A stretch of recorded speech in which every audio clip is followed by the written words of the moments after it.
Greetings and welcome to this week's Larson's Legislative Update from Associated School Boards. We had a busy week in the legislative session.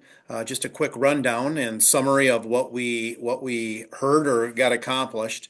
From the Senate side on Senate Bill 190, this was a bill that addressed property tax credit and then with school choice. So schools or children would have the opportunity, parents would have the opportunity to send their child with property tax credit. It's a voucher-like program that would divert public funds to non-public students or systems with no to minimal accountability. So that was defeated on the Senate floor this week. So we were opposing that bill, and that was defeated. Senate Bill 208 that is coming to the Senate floor. That requires school districts to have elections for opt-outs and capital outlay certificates. Schools already have a host of rules and regulations to address when it comes to these elections with opt-outs and capital outlay certificates from a posting perspective. We are opposing this bill. Basically, in a nutshell, this bill would require you to have an election for all of those scenarios election-wise. And right now, in statute, you are required, if it's petitioned by your voters, then you're required to take it to a vote of the people. So we are opposing this bill, which is Senate Bill 208. If you're interested in taking a look at that, again, that is coming to the Senate floor, and we are opposing that, and you can weigh in on that if you're interested. Senate Bill 219 is the cash requirement for schools bill to accept cash for their events at their school. There are some unknowns about outside venues and some of those situations where they accept card only. So we would encourage you, we were able to defeat a similar type bill on the House side. Now this is on the Senate side. It did pass through the Senate committee and will be on the Senate floor as well. We are supporting local control, thus opposing this bill as well. One item, additional item in the Senate to keep a close eye on is Senate Bill 216A. This is the property tax relief bill from the governor's office that they've been working on. We will be watching this closely, and I do encourage you to review this bill. Again, it's Senate Bill 216A.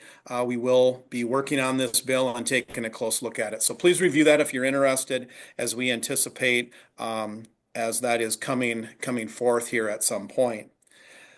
In the House, we had House Bill 1185. That was a bill to not allow education lobbyists and singled out education lobbyists. ASBSD obviously has numerous services that we provide to you as members. You're familiar with a lot of those, from board training and leadership development to teacher placement to policy work, etc. So we provide a lot of services here. Lobbying is one of those components, just due to the fact that all of you cannot get out here because of your daily lives. This bill was brought forth. It was defeated the other day, just on Thursday, on the House floor. So that at this point is no longer in play. House Bill 1201, that was an impact to our school counselors and related to information in regards to what counselors can or cannot share, and required some stipulations with that. We had a good number of counselors that came to testimony. That was also defeated on the House floor. That passed through the House Education Committee and was defeated yesterday, which was Thursday as well, on the House floor. So we were happy for that, as we did oppose that bill as well. House Bill 1130 does require school district elections to be on primary or general election dates. Currently, it's not a one-size-fits-all situation across the state. There are some school districts that do hold their school district elections in conjunction with the primary or the general election day. However, we really encourage a local choice and a local school district scenario with that. So we are opposing 1130, which is a House bill that is going to be heard in the Senate Committee in State Affairs coming up shortly. In addition to that, we also had a Stand with Public Education Day that was just yesterday, and that was a great event that we had by Jen Gustafson from the Langford School District, and we had a good number of students, staff, and board members attend. It was a pretty cool experience. Governor Roden and Lieutenant Governor Van Huysen joined us on the Capitol steps for a picture and an opportunity to visit and talk about education. So it was a really great opportunity for those in attendance to have an opportunity to do that.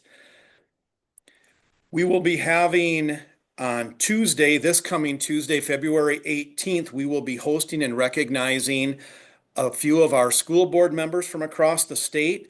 The ASBSD Distinguished Service Board member Greg Hausman from South Central will be recognized and honored on Tuesday, the 18th.